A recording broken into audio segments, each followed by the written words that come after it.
Hey guys. Okay, we're continuing to build out that balance sheet. Remember the accordion example that I was talking about? We are at the second to last part of this. We're going to be talking today about non-current liabilities, okay? Non-current liabilities, they can either be a complete and total disaster for your business, or they can help fuel your growth. Just depends on how you've used the proceeds more than anything. It's not the debt itself that's problematic. It's how you use the proceeds of those loans. So anyway, quick recap about what we've covered already. We have talked about current assets, non-current assets, and current liabilities. And today we will be talking about the non-current liabilities. So,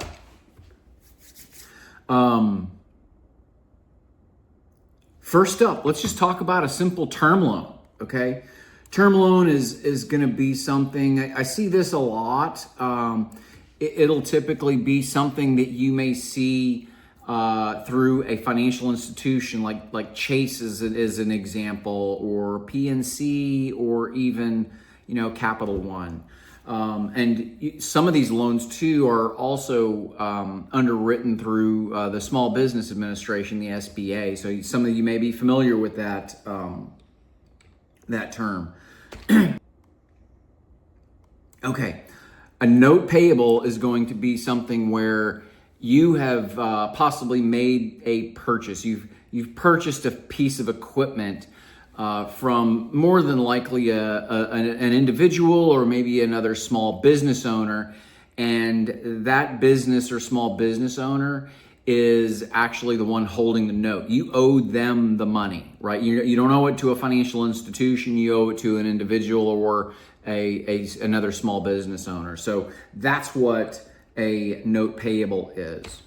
And then our last example here is what are called deferred liabilities. And I'm going to use myself as an example on this one. It won't necessarily be named deferred liabilities. You'll really see something more specific in those, something more specific than just deferred liabilities. You may see it, but you probably won't, okay? And the reason I say that is like I collect a deposit up front when I bring on a brand new client, right? There's a little bit of risk involved for me. And that's the reason that I collect that upfront deposit, because I don't want to get into a bad debt situation down the road. So I'll say, okay, hey, we estimate that it's going to be $1,000 to do the startup work, and then I will say, okay, I want half that money up front. So you need to give me $500. But guess what? I've done nothing, right? I've done absolutely no work, right? So I owe those services. And on my balance sheet, that $500 would fall into something called customer deposits, all right? Now, as I do the work, those monies come off my balance sheet. It's no longer a liability. So as soon as I've performed $500 worth of services for that client, it's gone, okay? It comes off. So that's an example of a deferred liability, okay? So let's recap what we've talked about. We've gone over what current assets are. We've gone over what current liabilities are. And we've also gone over what non-current assets are. And finally, we completed the non-current liabilities.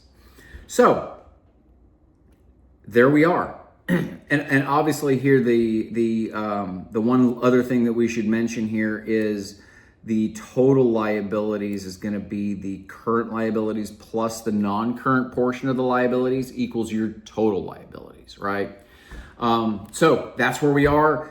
And the one other thing that we're going to talk about as far as the fundamentals behind the balance sheet is going to be equity, which we will talk about in the next video. Please comment if you guys have any questions about what I may have talked about today. And if you have something that you want me to talk about in a future video, let me know. And lastly, please follow our Facebook page. Appreciate it a lot. And we will talk to you in the next video.